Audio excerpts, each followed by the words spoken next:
दोस्तों आज option selling series का डे 29 है। तो हर दिन की तरह हम अपने रूल्स एंड डिसिप्लिन पे इंटेक्ट रहते हुए ट्रेड का प्लान करेंगे। तो जैसा कि आप देख सकते हैं कि स्क्रीन पे कि मार्केट कहीं यहाँ ओपन हुआ है, ओपन के बाद मार्केट नीचे आया है, इस लेवल का रिस्पेक्ट किया, अभी मार्केट इस जगह पे ट्रेड कर रहा है। तो अभी हमारे लेवल्स रेडी हो गए हैं, तो हम यहाँ पे ट्रेड बना लेंगे। तो चलते हैं सिमुलेटर पे और ट्रेड ले लेते हैं। ठीक है, तो अभी स्पॉट चल रहा है 24,350 का। तो हम 25 अगस्त का एक्सपायरी ले लेंगे और 200 OTM का कॉल और 200 OTM का पुट सेल कर देंगे। ठीक है,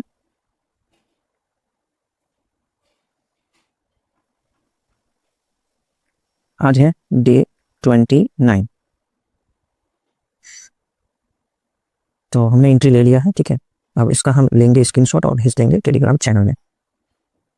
ठीक है, अब मैं एंट्री ले लिया हूँ। एंट्री लेने के बाद मार्केट में जो भी सिचुएशन रहेगा, ठीक है, तो उस सिचुएशन का फेस करते हुए हम अपने ट्रेड में, ठीक है, अपने ट्रेड को होल्ड करेंगे। ठीक है, अब हमको एंट्री लेने के बाद कुछ भी नहीं सोचना है कि इस ट्रेड में क्या होने वाला है। ठीक है, अब हम अपने रूल्स और डिसिप्लिन को फॉलो करके ट्रेड में होल्ड करना है। ठीक है, आइए थोड़ा चार्ट पे देख लेते हैं कि मार्केट का क्या सिचुएशन है। तो यहाँ कहीं आप देख सकते हैं कि मार्केट का जो सिचुएशन इस तरह से है कि आप देखेंगे कल का जो प्रीवियस हाई था उसी के आसपास मार्केट का ओपनिंग हुआ था। ठीक है, और प्रीवियस डे का लो भी यहाँ कहीं है। तो मार्केट का जो मेजर सपोर्ट एंड रेजिस्टेंस है वो ये वाला हो सकता है। ठीक है, अब मार्केट या तो इस लेवल को टच करने के लिए आएगा या तो इस लेवल को टच करने आएगा, या मार्केट यहाँ कहीं बीच में रहेगा। अगर वो इस लेवल को टच करने के लिए आएगा और इसको ब्रेक कर देगा तो हम कर देंगे एडवांस एडजस्टमेंट। अगर ये यहाँ से जाके मार्केट इधर ही किधर रहता है तो हमें फिर कुछ भी करने की जरूरत है, फिर हमारा ईजिली प्रॉफिट मिल जाएगा। ठीक है, और अगर हमारा स्टॉप लॉस लेना होगा मार्केट को तो स्टॉप लॉस भी हम दे देंगे, लेकिन हमारा स्टॉप लॉस क्या है, फिक्स है। स्टॉप लॉस हमारा ओपन नहीं है। ठीक है, टारगेट हमें हमेशा हमारा ओपन होता है। ठीक है, जो हमारा टारगेट है वो टारगेट ओपन है, पर एसएल हमारा फिक्स है। ठीक है, मैक्स एसएल 4000 है। ठीक है, जो कि 80% टाइम हमें ये एसएल नहीं मिलता है, या तो हमें एसएल मिलता है तो 600 टू 2000 के बीच में रहता है। ठीक है, तो चलेगा, देखते हैं जो भी रहेगा, जैसा भी रहेगा ट्रेड के अंदर हम बने रहेंगे और आपको बिटवीन द ट्रेड जो भी सिचुएशन आएगी उसके बारे में आपको वीडियो में बताता रहूँगा। तो वीडियो में बने रहिएगा, तो आपको लाइव के अंदर सारी चीज़ें मैं समझाने का ट्राई करूँगा कि मार्केट में अगर मोमेंट अप साइड किया आएगा तो मैं क्या करूँगा, डाउन साइड किया आएगा, डाउन साइड की तरफ मार्केट में मोमेंट आएगा तो क्या करूँगा, या फिर मार्केट कहीं बीच में रहेगा तो क्या करना है। तो ये सारी चीज़ें आपको मैं टाइम टू टाइम यहाँ पे बताने वाला हूँ। ठीक है, तो इसके लिए आपको वीडियो में बने रहना होगा, तभी मैं आप समझ पाएंगे। और वीडियो के बीच में मैं कुछ इंपॉर्टेंट टॉपिक पे भी हमेशा चर्चा करता हूँ, तो अगर पूरा वीडियो देखेंगे तो ही आपको वो बातें समझ में आएंगी। ट्रेडिंग सबसे बड़ी बातें होती है कि ट्रेडर का जो स्ट्रेटजी होता है ना, उसके साथ साथ उसके स्ट्रेटजी डिप्लॉयमेंट करने के बाद, ठीक है, एज पर सिचुएशन मार्केट के आप क्या करते हो, ठीक है, कहाँ पे क्या सिचुएशन में क्या डिसीजन लेते हो, ये सारी चीज़ें लर्निंग करना बहुत ज़रूरी होता है। तो प्लीज़ वीडियो को मिस मत कीजिएगा। दोस्तों देख सकते हैं कि टाइम हो गया है 12:28 और यहाँ कहीं पे इस जगह पे 3500 प्रॉफिट रनिंग था। ठीक है, और मैंने उस प्रॉफिट को बुक नहीं किया बिकॉज मैं थोड़ा स्क्रीन से आउट हो गया था। ठीक है, स्क्रीन पे मैं नहीं था, तो स्क्रीन पे नहीं रहने के कारण मैं मार्केट को वॉच नहीं कर पाया कुछ देर। 10 मिनट सिर्फ स्क्रीन पे नहीं था और मार्केट ने एक सडन एक मूव दिया ऊपर की तरफ और मार्केट यहाँ आ गया, और उसका नतीजा ये हुआ कि जो भी बना बनाया प्रॉफिट था कॉस्ट टू कॉस्ट आ गया है। ठीक है, अभी आपको मैं दिखा देता हूँ, ये देखिए, अभी आपको यहाँ स्क्रीन पे नज़र आ रहा होगा। ठीक है, अभी 0 था प्रॉफिट, अभी आप देख सकते हैं ये 700 समथिंग प्रॉफिट दिख रहा है। तो होता क्या है दोस्तों कि जब आपका प्रॉफिट 3500 आके चला गया, ठीक है, और अगर आप किसी कारण से स्क्रीन पर नहीं थे, ठीक है, स्क्रीन पे नहीं थे, और ये 3500 का प्रॉफिट डिक्रीज होकर के 0 हो गया, ठीक है, तो वहाँ पे क्या होता है कि आपकी जो साइकोलॉजी है ना वो पूरी तरह से हिल जाता है, आपका माइंडसेट, ठीक है, और आपका रूल्स।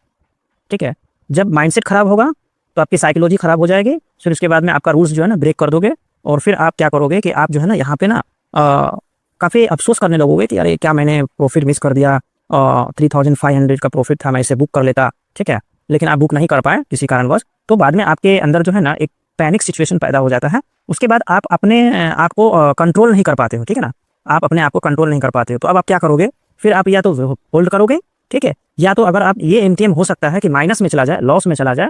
तो जैसे कि लॉस, अगर मेरे केस में मेरा जहाँ पे मेरा जो स्ट्रेटजी है यहाँ पे मैंने 4000 का लॉस में कैप लगा के रखा। ठीक है, कि 4000 से ज़्यादा मुझे लॉस लेना ही नहीं है।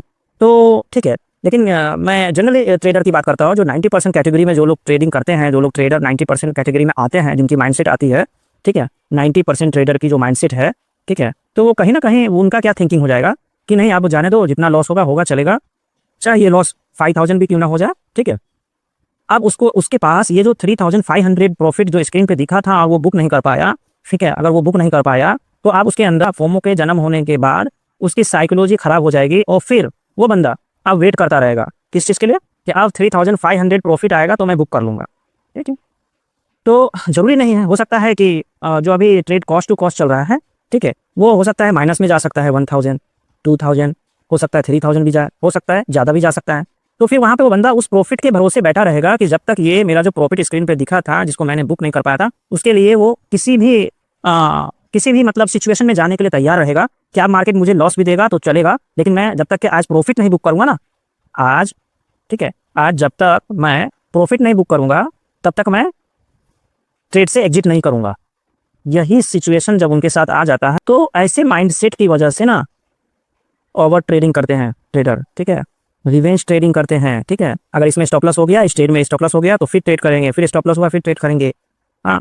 तो गुस्से वाली भावना में वो ट्रेड करेंगे और उसका नतीजा ये होगा कि जहाँ पे उसको लॉस जितना लेना था उसका 4 गुना लॉस भी कर लेगा, ठीक है। तो कहीं ना कहीं उसके 10,000 या 15,000 भी लॉस करके कैपिटल को डेंट लगा देंगे, हो सकता है तो कैपिटल की पूरी वाट भी लगा देंगे, ठीक है। तो ये सब जो है ना मैंने भी अपनी ज़िंदगी में बहुत फेस किया है, ठीक है, बहुत फेस किया है।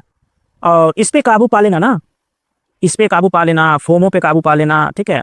और जब आपका माइंडसेट साइकोलॉजी बिगड़ जाता है उस पे काबू पा लेना ना, ये बहुत बड़ी बात है, ठीक है, बहुत बड़ी बात है। ये हर ट्रेडर की बस की बात नहीं है, ठीक है। मैंने भी अपनी लाइफ में बहुत स्ट्रगल किया है इस चीज़ के ऊपर, तब जा करके आज एक डिसिप्लिन, ठीक है, आज एक डिसिप्लिन वे में मैं ट्रेडिंग कर पा रहा हूँ, ठीक है। अपने रूल्स का गुलाम हो चुका हूँ, ठीक है। आप बोलेंगे ना तो मैं मेरे रूल्स का गुलाम हूँ, ठीक है, सॉरी, और यहाँ क्या हो गया, मैं मेरे रूल्स का गुलाम हूँ। इसका क्या सेंस हो गया कि रूल्स जो है ना मेरा बॉस है, ठीक है। वो जो बोलता है ना बस उसके पीछे पीछे चला जाता हूँ मैं, वो जैसा बोलेगा उससे कोई सवाल जवाब नहीं है, सीधा उसका कहना मानूंगा।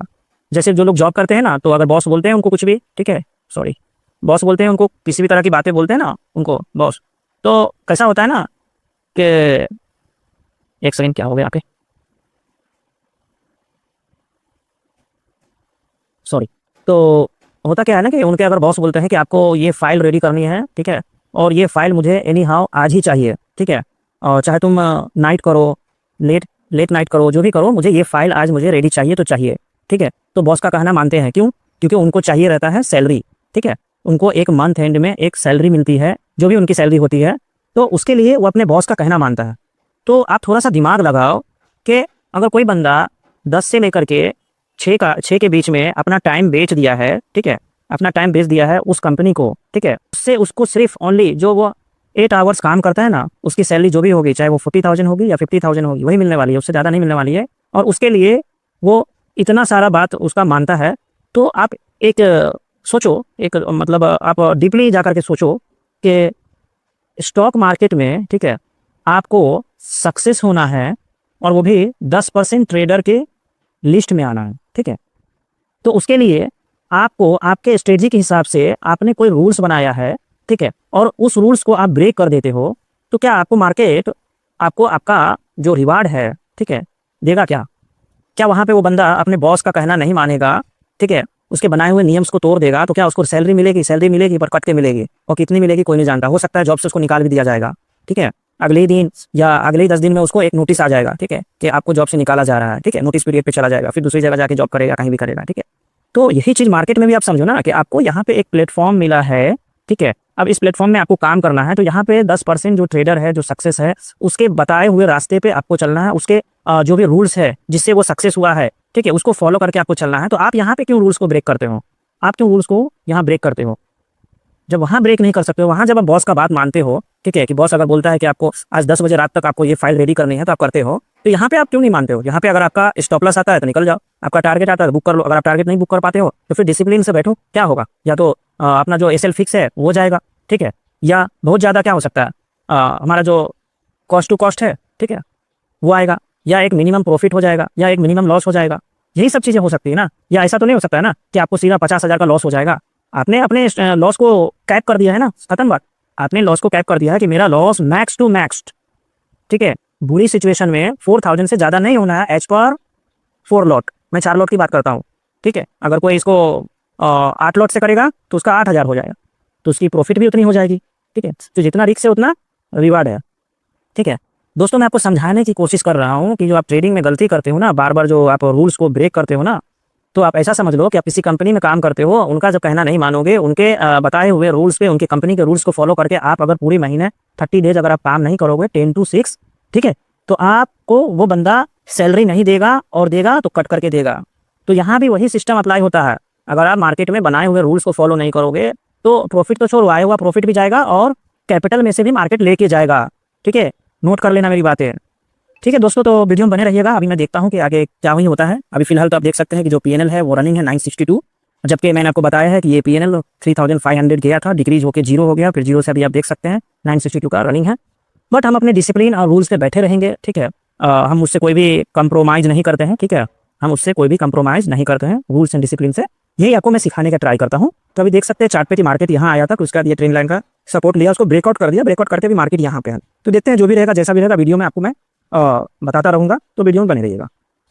अभी आप देख सकते हैं कि टाइम भी हो गया 126, ठीक है। और मार्केट में अब मैं ज़्यादा नहीं वेट करूँगा, तो मैं प्रॉफिट बुक कर लूँगा। तो आप देख सकते हैं मैंने 2587 का प्रॉफिट बुक कर लिया है फाइनली, ठीक है। जबकि ये प्रॉफिट मैं बता रहा हूँ कि आपको 3500 तक भी गया था, ठीक है। और बाद में वो डिक्रीज होकर 0 पे भी गया था, और फिर यहाँ से 0 से अभी आप देख सकते हैं कि मैंने 2587 का प्रॉफिट बुक कर पाया हूँ। उसका सबसे बड़ा रीज़न है कि हम अपने रूल्स पे इंटेक्ट रहें, डिसिप्लिन पे बने रहें, तो ये पॉसिबल हुआ है, ठीक है। तो दोस्तों, मुझे उम्मीद है कि आपको ये वीडियो अच्छी लग रही होगी। अगर वीडियो आपको अच्छी लगती है तो प्लीज़ वीडियो को लाइक कीजिएगा और चैनल को सब्सक्राइब कीजिएगा, ठीक है। मैं आने वाले टाइम में ऐसे ही कंटेंट लाता रहूँगा, ठीक है। और मैं कुछ अलग अलग तरीके के भी कंटेंट लाने का ट्राई कर रहा हूँ, ठीक है। तो आप वीडियो को रेगुलर देखिए और वीडियो को फुल वॉच किया कीजिए, ताकि आपको भी लाइव मार्केट में मैं जो बता रहा हूँ, ठीक है, तो प्रैक्टिकली आपको बता पा रहा हूँ, जिससे आपकी लर्निंग अच्छी हो सके और अपनी ट्रेडिंग लाइफ को आप बेहतर बना सकते हैं। तो दोस्तों, इसी के साथ ये वीडियो मैं समाप्त करता हूँ। मिलता हूँ फिर किसी नेक्स्ट वीडियो में। धन्यवाद।